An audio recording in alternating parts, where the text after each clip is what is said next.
اعوذ باللہ من الشیطان الرجیم بسم اللہ الرحمن الرحیم اذا السماء انشقت واذنت لربها وحقت واذا الارض مدت والقت ما فيها وتخلت واذنت لربها وحقت یا ایھا الانسان انک کادح الی ربک کدحا فملاقیہ فاما من اوتی کتابہ بیمینہ فسوف یحاسب حسابا یسیرا وینقلب الی اہلہ مسرورا واما من اوتی کتابہ وراء ظہرہ فسوف یدعو ثبورا ویصلی سعیرا انہ کان فی اہلہ مسرورا انہ ظن ان لن یحورا بلا ان ربہ کان بہ بصیرا فلا اقسم بالشفق واللیل وما وسق والقمر اذا اتسق لترکبن طبقا عن طبق فما لهم لا یؤمنون واذا قرئ علیہم القرآن لا یسجدون بل الذین کفروا یکذبون واللہ عالم بما یوعون فبشرہم بعذاب علیم الا الذین آمنوا وعملوا الصالحات لہم اجر غیر ممنون۔ یہ سورہ انشقاق ہے اور اس میں آخرت کے وقوع کے بارے میں اور قیامت کی منظر کشی کی گئی ہے کہ قیامت جب آئے گی تو کس طریقے سے لوگوں کا حساب و کتاب ہوگا، وہ بات بیان کی گئی ہے۔ لیکن اس کا جو عمود ہے، جو مرکزی مضمون ہے، وہ قیامت ہے اور آخرت ہے۔ یہ دو چیزیں ہیں اور اس کی ابتدا بالکل اسی انداز سے کی گئی ہے جہاں قرآن میں جگہ جگہ قرآن کے آنے کی بات کہی ہے۔ اس کے لیے مختلف اسلوب، مختلف انداز، مختلف الفاظ استعمال کیے گئے ہیں۔ یہاں بھی ایک نیا لفظ لایا گیا ہے، اذا السماء انشقت، کہ جب قیامت کا وقوع ہوگا تو یہ جو منظم آسمان ہے، جو ستاروں سے بھرا ہوا ہے، ایک اس میں پورا سسٹم ہے، گلیکسی ہے، سیارے ہیں، ان کے بارے میں قرآن یہ کہتا ہے کہ آسمان کا سارا جو نظام ہے وہ بالکل درہم برہم ہو جائے گا۔ انشقاق کے معنی آتے ہیں کہ ٹوٹ کے الگ الگ ہو جانا، یعنی آسمان جو اپنی ساری چیزوں کے ساتھ منظم ہے اور اس کے اندر یہ ساری چیزیں گردش کر رہی ہیں، لیکن جب قیامت آئے گی تو اس کا جو انتظام ہے، اس کی جو تنظیم ہے، اس میں جو ایک ترتیب ہے، وہ ساری ترتیب بکھر کے رہ جائے گی، ٹوٹ کر رہ جائے گی۔ انشقاق مطلب پانچ پارٹیکل کو کہتے ہیں، ذرات میں تقسیم ہو جائے گی۔ قرآن یہ کہنا چاہتا ہے وَأَذْنَتْ لِرَبِّهَا وَحُقَّتْ، اور کہتے ہیں کہ یہ سب جو ہوگا، آسمان کا سارا سسٹم جو ٹوٹ جائے گا تو ایک طریقے سے آسمان نے اپنے رب کے حکم کی فرما برداری کی ہے، اطاعت کی ہے، اور یہی اس کو زیب بھی دیتا ہے۔ یعنی انسان کے علاوہ دنیا کی جتنی چیزیں ہیں وہ اسی طریقے سے چلتی ہیں جس طریقے سے اللہ ان کو چلاتا ہے۔ سمجھا آپ نے؟ اور پھر کہتے ہیں کہ آسمان کے ساتھ زمین کا کیا حال ہوگا، کہ زمین میں جو طرح طرح کی چیزیں ہیں، آپ دیکھیے کہیں پر بلڈنگ ہیں، کہیں پر کارخانے ہیں، کہیں پر پہاڑ ہے، کہیں پر اشجار و احجار ہیں، سمندر ہے، کہتے ہیں کہ یہ ساری چیزیں ختم کر دی جائیں گی، وَإِلَى الْأَرْضُ مُدَّتْ، اور بالکل سپاٹ کر دی جائے گی، ہموار کر دی جائے گی۔ حدیث میں کہیں یہ بھی موجود ہے کہ اسی کو ہموار کر کے میدان حشر بنایا جائے گا، یہ بھی کہیں پر ہے۔ لیکن یہاں پر اس کا ذکر نہیں ہے. تو زمین کی یہ جو صورت حال ہوگی، زمین جو ایک نئے انداز میں سامنے آئے گی، وہ ایسا اس لیے کرے گی کہ وہ اپنے پروردگار کے حکم سے نافرمانی نہیں کر سکتی ہے. سمجھا آپ نے؟ کہتے ہیں کہ اور پھر یہ بات کہہ رہے ہیں کہ وَأَلْقَتْ مَا فِيهَا وَتَخَلَّتْ، اور زمین کے اندر جتنی چیزیں ہیں وہ سب نکال کر باہر کر دے گی، اگل دے گی. جب زمین ہموار ہوگی تو اسی ہموار پن پر ساری چیزیں اندر کی باہر آ جائیں گی اور زمین بالکل خالی ہو جائے گی. خالی ہونے سے مراد یہ ہے، آپ سائنسدانوں سے پوچھئے کہ زمین میں طرح طرح کے خزانے ہیں. جسے قرآن میں آیا مقالید السماوات والارض، کہ آسمانوں میں اور زمین میں کیا ہے؟ خزانے ہیں، بھرے ہوئے ہیں. تو زمین کے اندر جو خزانے ہیں وہ سارے خزانے زمین کے اوپر آ جائیں گے. قرآن یہ کہنا چاہتا ہے، اور زمین بالکل خالی ہو جائے گی. وَأَذْنَتْ لِرَبِّهَا وَحُقَّتْ، اور کہتے ہیں کہ ایسا زمین اس لیے کرے گی کہ اس کے لیے سزاوار ہی یہ ہے کہ وہ اللہ کے حکم کو مانے، اور یہی اس کے لیے بہتر بھی ہے. وہ حقت کہتے ہیں کہ اور اب اللہ تعالیٰ یہ بتانا چاہتا ہے کہ ان صفتوں کا مالک، زمین و آسمان کی صورتحال کو، تصویر کو بدل دینے والا، اگر کوئی یہ بات کہتا ہے کہ قیامت آنے والی ہے تو ان عربوں سے پوچھا جائے کہ وہ ان باتوں کو مانتے کیوں نہیں. یہ جو آفاقی دلائل دیے گئے ہیں اور یہ خاص قیامت کے آنے کی علامت جو بتائی گئی ہے، جب اس طریقے کی کوئی بات کرتا ہے اس کی بات کو تسلیم کرنا چاہیے. لیکن ان کے اندر ٹیڑھ ہے اور ان کو یہ پتہ نہیں ہے کہ خود اللہ تعالیٰ یہ کہہ رہے کہ اے انسانوں،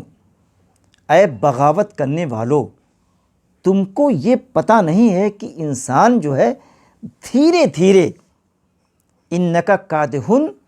اِلیٰ رَبِّکَ کَدْحًا، دھیرے دھیرے، کشاں کشاں، رفتہ رفتہ انسان دن بدن اپنے پروردگار کی طرف بڑھ رہا ہے. اور بڑھتے بڑھتے ایک وقت ایسا آئے گا کہ اللہ کے پاس وہ چلا جائے گا. اللہ کے پاس حاضری ہوگی، میدان حشر ہوگا، حساب و کتاب ہوگا. تو کہتے ہیں یہ بات جب ایسی ان صفات کا حامل کہہ رہا ہے تو اس کی بات کو تم مانتے کیوں نہیں ہو، اس کی بات کو تسلیم کرتے کیوں نہیں ہو. اور کہتے ہیں کہ اس دن جو قرآن بار بار کہتا ہے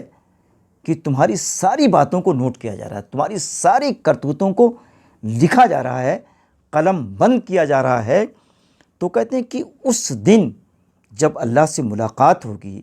جب میدان حشر میں ان کی پیشی ہوگی،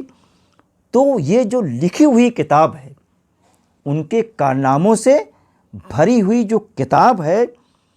اگر کسی کے داہنے ہاتھ میں دی جاتی ہے، رائٹ جو ہینڈ ہے، رائٹ ہینڈ میں دی جاتی ہے، تو کہتے ہیں رائٹ ہینڈ کا مطلب یہ ہوتا ہے کہ فسوف یحاسب حسابا یسیرا، کہ اس کا جو حساب و کتاب ہوگا وہ بہت آسان ہوگا. اللہ کے رسول صلی اللہ علیہ وسلم اکثر اپنی دعاؤں میں یہ دعا کرتے تھے کہ حاسبنی حسابا یسیرا، کہ اللہ تعالیٰ نبی ہیں، اس کے باوجود بھی یہ کہہ رہے ہیں کہ اللہ میرا حساب و کتاب آسان ہو. یعنی گویا اس بات کی یہ دلالت ہے کہ اللہ اگر حساب و کتاب پر اتر آئے تو ساری لوگوں کی پارسائی ختم ہو جائے گی، لیکن وہ اپنا حساب و کتاب نہیں دے پائیں گے. اور کہتے ہیں کہ جن کا حساب و کتاب آسان ہوگا، جن کا کتاب نامہ، اعمال نامہ داہنے ہاتھ میں جن کو دیا جائے گا،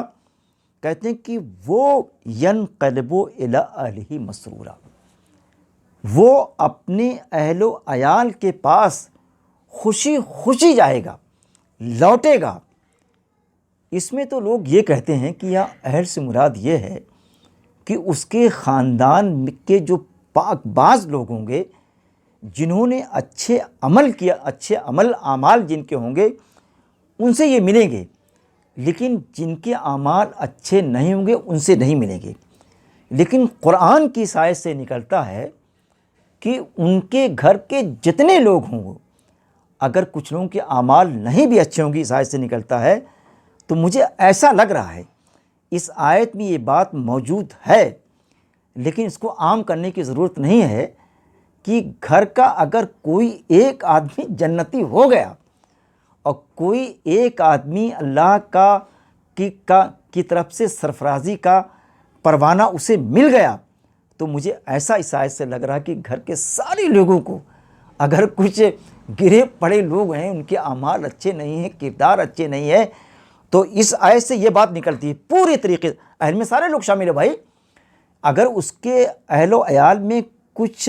اعلیٰ قسم کے لوگ ہیں، کچھ بیچارے اپنے اعمال کی وجہ سے چھوٹے قسم کے لوگ ہیں، تو ایک آدمی اگر کوئی سرفراز خاندان کو ہو گیا تو سب کو اٹھا لائے گا جنت کے اندر. کم سے کم اس میں یہ رعایت ابو سفیان اصلاحی کو یہ نظر آتی ہے پوری طریقے سے. اور کہتے ہیں یہ ہے، اور پھر کہہ رہے ہیں کہ وَأَمَّا مَنْ أُوتِيَ کتابہ وراء ظہرہ. دیکھیے یہاں پہ یہ نہیں کہا گیا ہے بھائی داہنے ہاتھ کے مقابلے بائیں ہاتھ میں آتا ہے، کہ اگر آیا بھی ہے قرآن میں کہ اگر کچھ لوگوں کے کارناموں کو، اعمال ناموں کو بائیں ہاتھ میں دیا جاتا ہے تو وہ ان کی ناکامی کی علامت ہے، وہ ان کی تذلیل کی، رسوائی کی علامت ہے.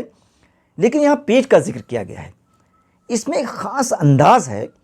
آپ نے دیکھا ہوگا کبھی مجلس میں بہت سے لوگ بیٹھے ہوئے ہیں، آپ کوئی چیز کسی کو دینا چاہتے ہیں اور چاہتے ہیں کہ کسی کو کوئی دیکھ نہ سکے، ہوتا کہ نہیں ہوتا ہے، تو آپ پیچھے جاتے ہیں، پیچھے سے پکڑوا دیتے ہیں. سمجھا آپ نے؟ تاکہ کسی کو پتہ نہ ہو. تو صرف اتنی سی بات ہے کہ جیسے انسان ہاتھ باندھے رہتا ہے تو وہ اتنی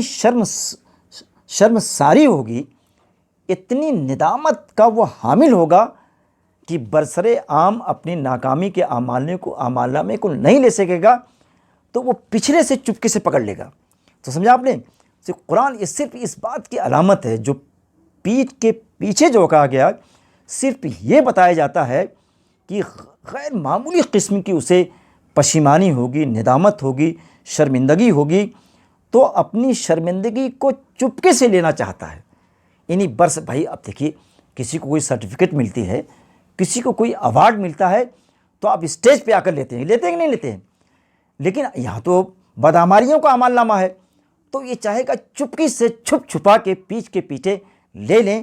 تو یہ وراء ظہری کے پیچھے یہ نزاکت ہے، یہ خاص قسم کا ایک کی علامت ہے. اور پھر کہہ رہے ہیں کہ فَسَوْفَ يَدْعُو ثُبُورًا. اور کہتے ہیں کہ جب اپنے اعمال نامے کو دیکھے گا تو دیکھیں بعض چیزیں ایسی ہوتی ہیں کہ آپ کہتے ہیں کہ کاش کہ ایسا دن نہ آتا کہ میں یہ دیکھتا. کہتے ہیں کہ نہیں کہتے ہیں؟ تو دیکھے گا تو گویا اس اعمال نامے کو، اپنی اس تذلیل اور تحقیر نامے کو اس کے اندر دیکھنے کی ہمت نہیں ہوگی، اور یہ اپنی ہلاکت کو پکارے گا، اپنی موت کو دعوت دے گا کہ کاش کہ میں مر جاتا، مٹی میں مل کر مٹی ہو جاتا اور میں اسے نہ دیکھتا. تو انتہائی درجے کی جو پشیمانی ہوتی ہے وہ اس میں اس آیت میں اس طریقے سے موجود ہے کہ کاش کہ میں مر جاتا. نہیں کہتے جب انسان کہتا ہے کہ کاش کہ ہم دنیا سے چلے جاتے، ہم یہ نہ دیکھتے، ہم اپنے اس اعمال نامے کو نہ پڑھتے. اور اس کو کہتے ہیں وَأَصْلَ صَغِيرًا. کہتے ہیں کہ یہ سب وہ سوچ ہی رہے گا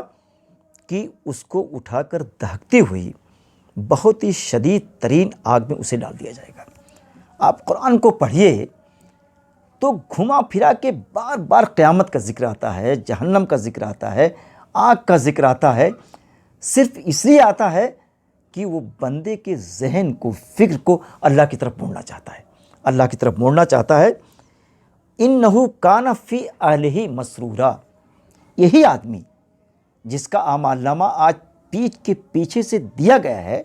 بلکہ اسے اعمال نامہ کے بجائے تحقیر نامہ کہیے، سمجھا آپ نے، بلکہ ندامت نامہ آپ کہیے جو اس کو دیا گیا ہے، یہی وہ شخص تھا جو کل دنیا میں چہکتا تھا، ہنستا تھا، لوگوں پر، مسلمانوں پر طنز کرتا تھا. طنز کرتا تھا، اپنے لوگوں میں بیٹھ کر،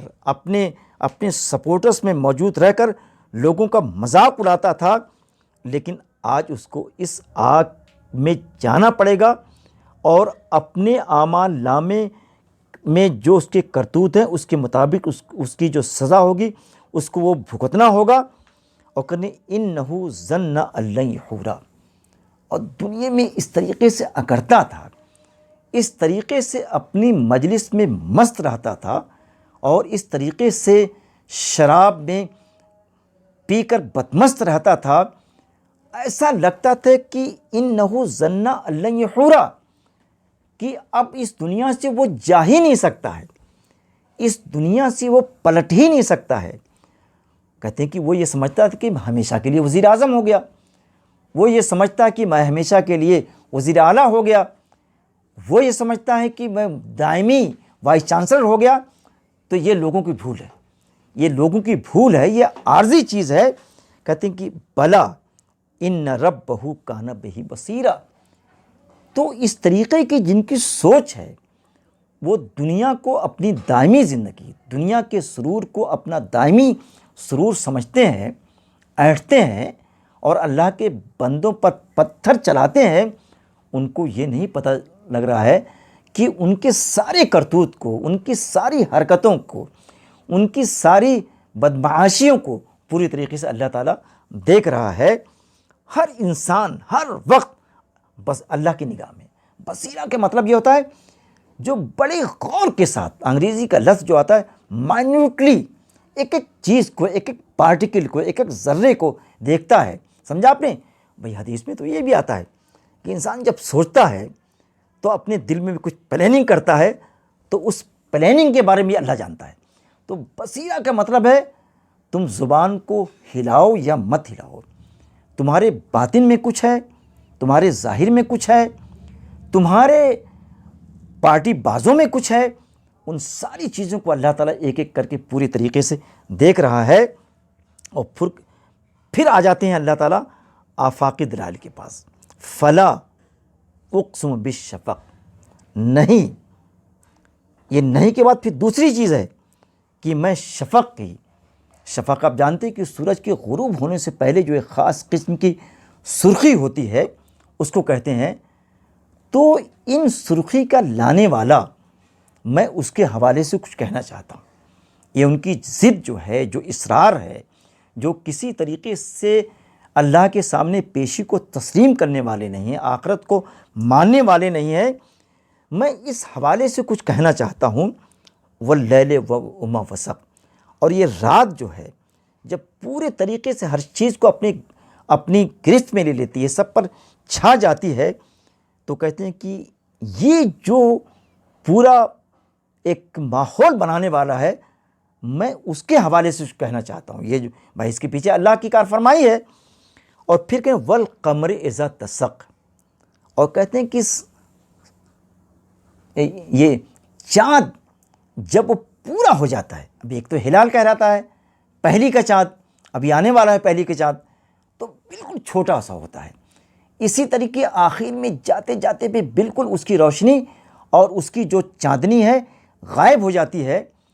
تو یہ جو جس کو آپ ماہ کامل کہتے ہیں، ماہ کامل کہتے ہیں، 14ویں کا چاند کہتے ہیں،